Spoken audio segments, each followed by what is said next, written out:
What is happening, guys? Mind the messy hair, but welcome back to another video. Sun's in my eyes, I haven't seen that in a few days, you know, beautiful British weather. It's been sunny and then snowing.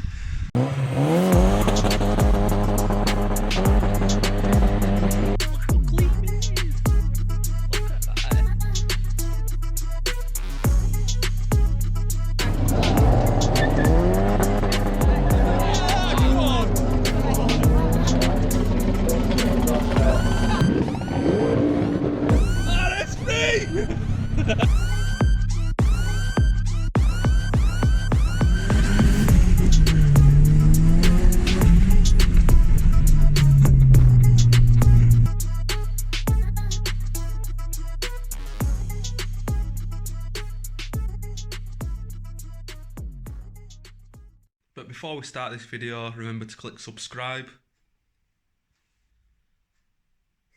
and the bell notification. Set it to all and it'll notify you every time I upload a video. Cheers, guys. Today we're going to be going out in the Vectra VXR.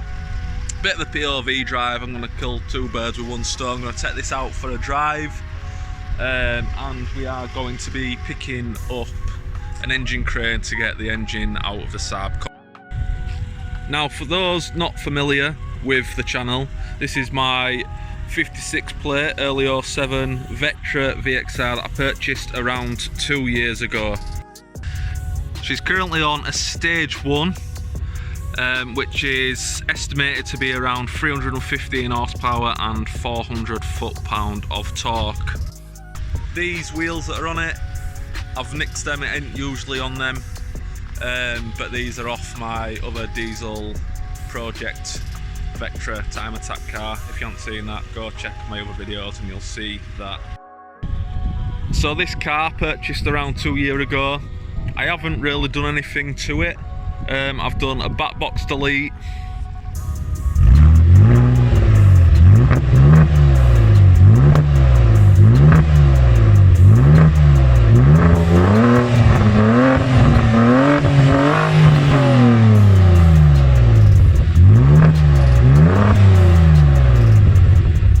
and a solid intake pipe conversion.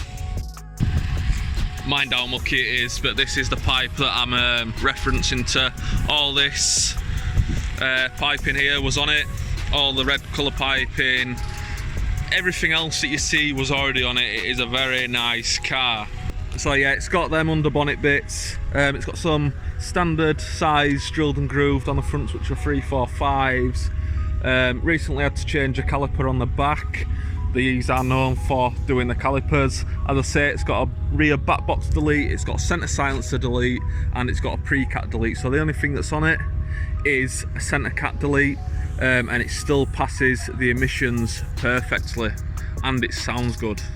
But yeah, it is a well-spec'd car. I mean, it's got full AFLs, heated seats, full leather heated seats front and rear, which is a rare option, and yeah, it's just got some, it's just an all-round nice daily. So we're gonna get the stupid head cam on, we're gonna do a little POV drive, go pick this crane up. And I'll just point out whilst I'm driving, oh yeah, we've got a boost gauge.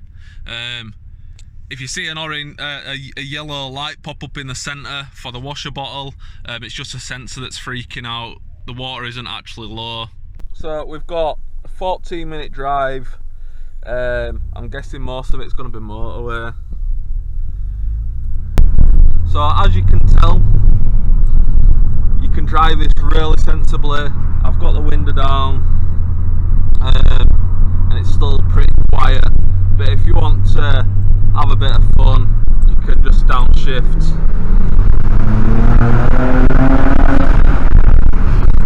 And give it some beans, and she'll do the job for you.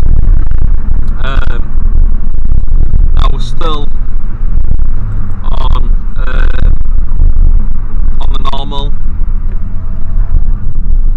the normal mode. We've got sports mode, which is right here. Can also turn the traction control off, and obviously then we've got the heat switches.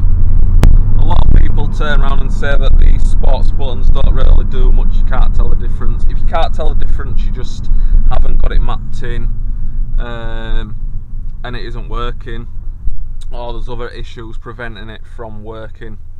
I mean, I've had the engine light come on, obviously because I've got the cat delete, and it throws a wobbler sometimes. When the engine light comes on, it stops working. Even if it illuminates, it stops working. I have got a small adapter to put onto it, which is supposed to stop them freaking out, because the sensors on these are really sensitive. But we're going to be heading onto the motorway. It's now saying 12 minutes, which isn't so bad. So we're going to have a steady drive and see how it goes. Got a kind of boost.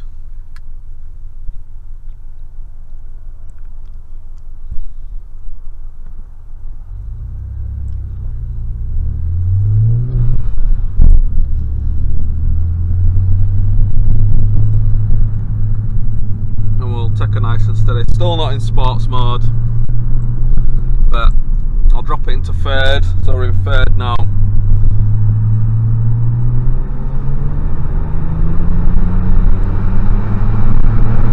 And we're already there. Nice. And linear power on this, really linear.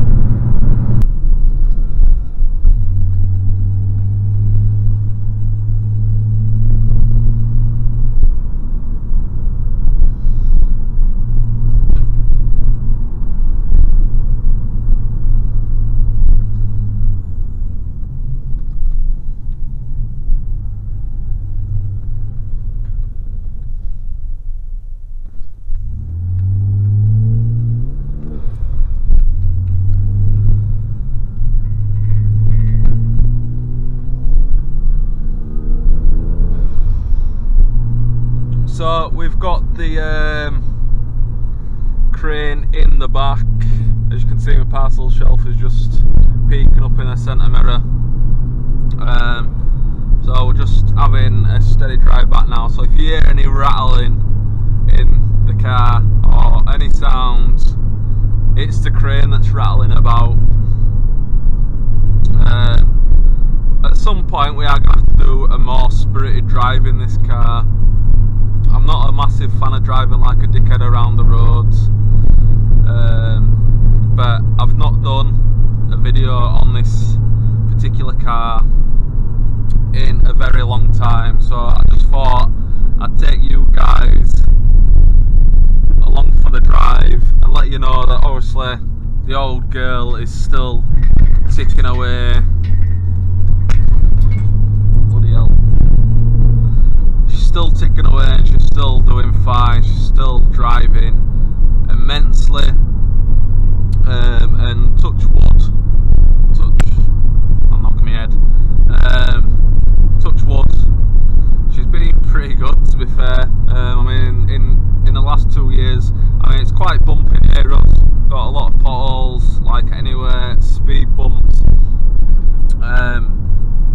and it's just made the bottom bushes go. It's an old car. I mean, currently we're on what, 137,000 mile. I got this, I think it were on 128. So we have put quite a lot of mileage on it in 2 years. But yeah, we got it and it were all sound. But in the 2 years that we've had it, all the issues that we've had is we've had to replace 2 bottom arms, one right, one left. Both went within, I think it were about 3 months of each other. Been fine since. What else have we had? I don't think we've actually had anything else. Oh, the wiper arm failed on the motor, which is like another common issue. And obviously we've got that sensor that decides to freak out every now and then, which it hasn't come on so far today. I'll say the water level is fine. We've replaced the cap for another genuine one and it still decides to pop up every now and then. Sometimes it's just the G-forces that are moving the water about with the float. Sometimes your float sticks, or sometimes it's a sensor. Now, to replace either of them, you've got to replace the bottle, and for a genuine bottle for these, which is the only thing that I would put on, you're looking at around 110 to 130 £130, and that's even if you can get hold of one. So at some point it'll get replaced, but this only gets used maybe 3 times a week. I've personally got another daily, and our last normally has the CORSA, but as you know, that's knackered, and that's why I've got to go get the crane. So it is getting used a bit more lately, but yeah, issues wise it's been minimal. Rear caliper was another one, so we've had 2 front arms, this sensor that's playing up a tiny bit, a rear brake caliper that's been problematic. So yeah, all around, as a daily driver, this is a good car. Tax wise, there you go, spot too soon, she's popped up. Tax wise is not the best. Obviously you're looking at, I think I'm paying this in monthly instalments. To pay it for a year, I think it's coming up to like 580 for a year, or to pay it in monthly instalments it's £51 a month.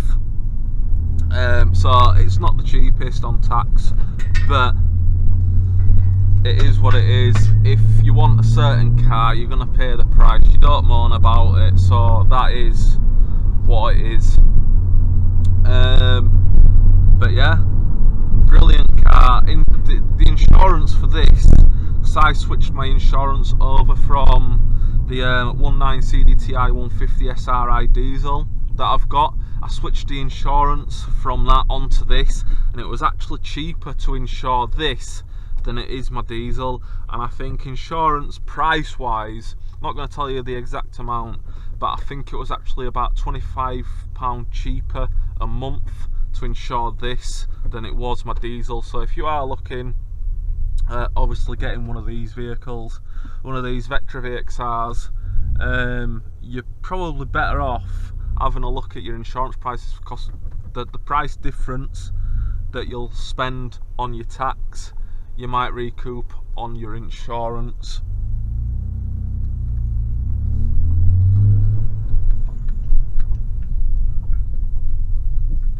Why have we got so much traffic? Right, so it turned out all the traffic was people queuing for petrol, which confuses the hell out of me, because people are just panic buying and it's just going to make stuff worse. On the fuel wise, this averages about 20 mile per gallon. Ooh, Astra VXR in red. But yeah, we do about 20 miles per gallon in this on a good day. And if you want to put your foot down in it, there goes some more stuff on crane. If you want to put your foot down on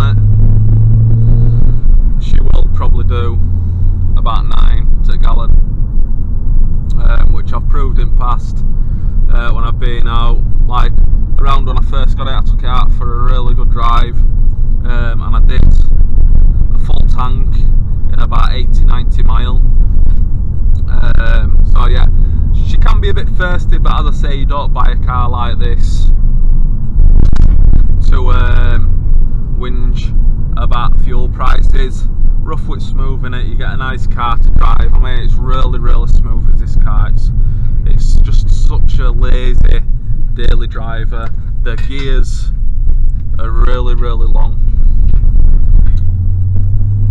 But yeah, that's, I think, going to be my little POV drive in my beautiful Vectra VXR. I'll say a few little niggles, this light, and this water bottle light to sort out, and a few other little bits. I mean, it's literally nothing. This car is brilliant. If you was hoping for me to go out and smash about in the car, I'm sorry, but I'm just not that sort of person. I'll do it on track. Some people on here that view my channel will understand. We take the car, we built it, we take it to the drag strip, on about the Corsa. This is just a daily driver. It does get an arse kicking, but obviously I'm not that much of a dickhead to record myself doing it. So if you was here to watch me kick this car's head in, you're not going to see it, because I don't want to break the law. But yeah, thanks for watching, guys.